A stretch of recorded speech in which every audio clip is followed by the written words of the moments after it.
வணக்கம். Bank of Baroda security ஆஃபீஸருக்கான notification ரீசெண்டா அனௌன்ஸ் பண்ணியிருந்தாங்க. அதுக்கான கம்ப்ளீட் இன்ஃபர்மேஷன்ஸ் இந்த வீடியோல பார்க்கலாம். ஃபர்ஸ்ட் நோட்டிபிகேஷனை பார்க்கறதுக்கு முன்னாடி இந்த வீடியோ யாருக்கு யூஸ்ஃபுல்னு சொல்லிடுறேன். நீங்க பேசிக் குவாலிஃபிகேஷன் கிராஜுவேட் முடிச்சிருக்கீங்க. இந்தியன் டிஃபென்ஸ் ஃபோர்ஸ்ல மினிமம் 5 இயர்ஸ் ஒர்க் எக்ஸ்பீரியன்ஸ் இருந்துச்சு. அந்த வீடியோ எண்ட் வரைக்கும் பாருங்க. உங்களுக்கு ஒரு கம்ப்ளீட் பிக்சர்ஸ் வந்து ப்ரொவைட் பண்ணிருக்கோம். நோட்டிபிகேஷன் வந்து நம்ம பிரீஃபா பார்த்தலாம். இது அப்ளை பண்றதுக்கான ஸ்டார்டிங் டேட் வந்து 19 ஜனவரி 2024. அப்ளை பண்றதுக்கான எண்ட் டேட் வந்து 10th பிப்ரவரி 2024. ஒன்ஸ் எலிஜிபிளா இருந்தா டேட்டுக்கு முன்னாடி அப்ளை பண்ண வேண்டியது இருந்துச்சு. இப்ப எலிஜிபிலிட்டி கிரைட்டீரியா என்ன சொல்லியிருக்காங்கன்னா, நம்மளுக்கான post manager security total vacancy வந்து 38 இருக்கு. ஏஜ் வந்து என்னன்னா மினிமம் 25, மேக்ஸிமம் வந்து 35. சரியா? இதுல ஏஜ் ரிலாக்ஸேஷன்ஸ் வந்து கீழே ப்ரொவைட் பண்ணிருக்காங்க. அதை நான் சொல்றேன். எஜுகேஷன் குவாலிஃபிகேஷன் நீங்க கிராஜுவேட்ஸ் வந்து டெஃபினட்டா முடிச்சிருக்கணும். ஓகேவா? அதுல ப்ரிஃபரபிள் யாருக்கு சொல்றேன்னா, நீங்க கம்ப்யூட்டர் சர்டிபிகேஷன்ஸ் கோர்ஸ் முடிச்சிருந்தீங்கன்னா அது வந்து ப்ரிஃபரன்ஸ் இருக்கு. ஆர் எல்ஸ் நீங்க வந்து என்னன்னா ஐடி வந்து என்னன்னா ஒன் ஆஃப் த சப்ஜெக்ட் நீங்க கிராஜுவேட் பண்ணும்போது முடிச்சிருந்தீங்கன்னா நீங்க வந்து என்னன்னா preferable. It's not compulsory, but preference வந்து கொடுப்பேன்னு சொல்லியிருக்காங்க. ஒர்க் எக்ஸ்பீரியன்ஸ்ல நீங்க இந்தியன் ஆர்மி, நேவி, ஏர்ஃபோர்ஸ்ல மினிமம் 5 இயர்ஸ் ஒர்க் பண்ணிருந்தீங்கன்னா, ஆர் எல்ஸ் வந்து என்னன்னா சோ போலீஸ் ரேங்க்ல, அதுவும் நாட் பிலோ த வந்து டெபுட்டி சூப்பரண்ட் ஆஃப் போலீஸ்ல மினிமம் 5 வருஷம் நீங்க ஒர்க் பண்ணிருக்கணும்.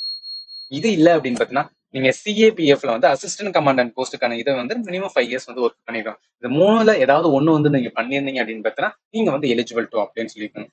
ரோல் அண்ட் ரெஸ்பான்சிபிலிட்டி பொறுத்தளவுக்கு மேனேஜர் செக்யூரிட்டினால செக்யூரிட்டி ஆஸ்பெக்ட் தான் உங்களுக்கான ரோல் இருக்கு. ரிசர்வேஷன் இன் போஸ்ட் இது வெரி வெரி இம்பார்ட்டன்ட். ஏன்னா நம்ம கேட்டகரியில எவ்வளவு வேகன்சி இருக்கு பொறுத்து நம்ம வந்து அப்ளை பண்ண வந்து ஈஸியா ஜாப் வந்து வாங்க முடியும். சரிங்களா? அதுக்கான வெரிஃபிகேட் பண்ணி கொடுத்துருக்கேன். அதை நீங்க செக் பண்ணிக்கலாம். அடுத்து இம்பார்ட்டன்ட் ரிலாக்ஸேஷன்ஸ். நீங்க எஸ்சி எஸ்டி கேட்டகரியில வந்து 5 வருஷம் இருக்கும்.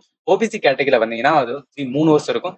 எக்ஸ் சர்வீஸ் மேன் மிச்சம் இருக்கிற கேட்டகரி என்ன அப்படின்னு பாத்தீங்கன்னா அவங்களோட கேட்டகரி பொறுத்து வேறு. நீங்க ஜென்ரல் ஆர் இடபிள்யூஸ் வந்து 5 வருஷம் கொடுப்பாங்க. ஓபிசி 8 வருஷம், எஸ்சிஎஸ்னா 10 வருஷம். இதே நீங்க ஒன்ஸ் வந்து பாத்துங்க. சரி, அடுத்து அப்ளிகேஷன் ஃபீஸ்.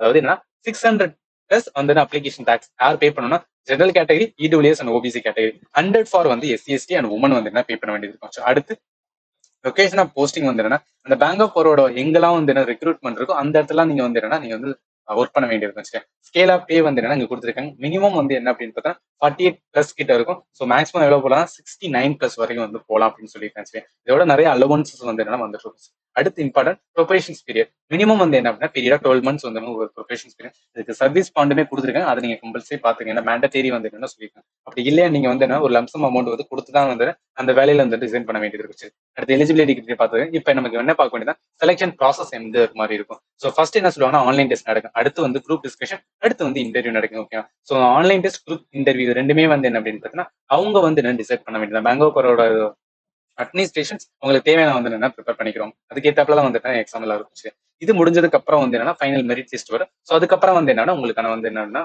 ஃபைனல் லிஸ்ட்டை வந்து என்ன ரிலீஸ் பண்ணுவோம். இது பார்த்ததுக்கு அப்புறம் நம்ம இம்பார்ட்டன் வந்து ஹவு டு அப்ளை. என்ன டேரக்டா வந்து என்ன bank of Baroda recruitment security department 2024 இதை நீங்க கிளிக் பண்ணி வந்து மிச்சிருக்கிறது எல்லாத்தையுமே வந்து என்ன பண்ண வேண்டியதுன்னு சொல்லி ரொம்ப டைம் எடுக்காது, ஈஸியா வந்து என்ன பண்ணலாம். ஸோ வேற ஏதாவது உங்களுக்கு டவுட் வந்துச்சு அப்படின்னா இந்த வீடியோட கமெண்ட் செக்ஷன் சொல்லுங்க. இந்த நோட்டிபிகேஷன் பிளஸ் வந்து நான் அப்ளை பண்றாங்க ரெண்டுமே இந்த வீடியோட டிஸ்கிரிப்ஷன் பாக்ஸ்ல நான் ப்ரொவைட் பண்றேன். நீங்க டேரக்டா கிளிக் பண்ணி வந்து செக் பண்ணி பார்த்துக்கலாம். ஓகேவா? ஸோ நான் கொடுக்குற வீடியோ உங்களுக்கு யூஸ்ஃபுல்லா இருந்துச்சு அப்படின்னு பார்த்தீங்கன்னா நம்ம சேனல் மறக்காம வந்து சப்ஸ்கிரைப் பண்ணுங்க. ஃபைனலி தேங்க்யூ ஃபார் வாட்சிங் and have a nice day.